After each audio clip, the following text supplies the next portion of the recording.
nga bwe bagamba nti enswa bw'ekyusa amaaso nga naawe okyusa envubo, bwe batyo n'abavubi b'oku mwalo gw'ebuyaga mu disitulikiti y'e Buvuma oluvannyuma lw'ekikwekweto ekirwanyisa envuba embi n'obutimba obutakkirizibwa kati baasazeewo okweyambisa butimba bwa nsiri okusobola okuvuba.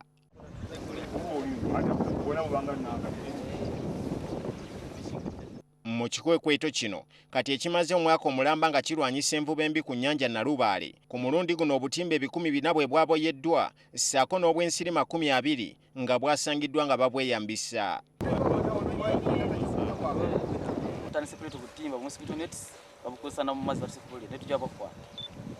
Ab'obuyinza e Buvuma bagambye nti kino baludde nga bakikaayanako wabula nga bagenda kuyisa etteeka okulaba ng'omuntu yenna anaasangibwa nga yeeyambisa obutimba buno mu kuvuba waakuvunaanibwa. Twayisa ordinance nga tugamba omuntu yenna anaakwatibwa nga n'envuba embi bagende bamuprosecutinge, bwe gumusinga agenda kangavulwe ng'ayita mu kkooti, kubanga bwe kitaabeere bwe kityo nga twekwasa nti amateeka ga Uganda manafu embeera eno enaggwaawo. Kati batandise kutya, kati batandise kukozesa mosquito nets za gavumenti baziteeka mu mazzi, nabo kati tugenda kuteekawo kikwekweto tutakubakwata nabo.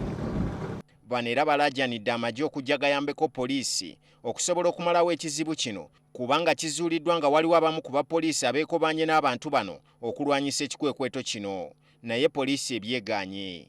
Ng'ate bulijjo ekizibu kye tulina bantu kwekwekera, buli omu tewali akubuulira kuba bonna baana ba mu kitundu, abalala bazze naye nga bakulembeze mu bitundu ebyo, n'olwekyo ng'okaluubirwa okumanya ani alina ekitiibwa n'atalina. Obutimba buno obuboyeddwa bukumiddwako omuliro okusobola okulwanyisa omuze guno.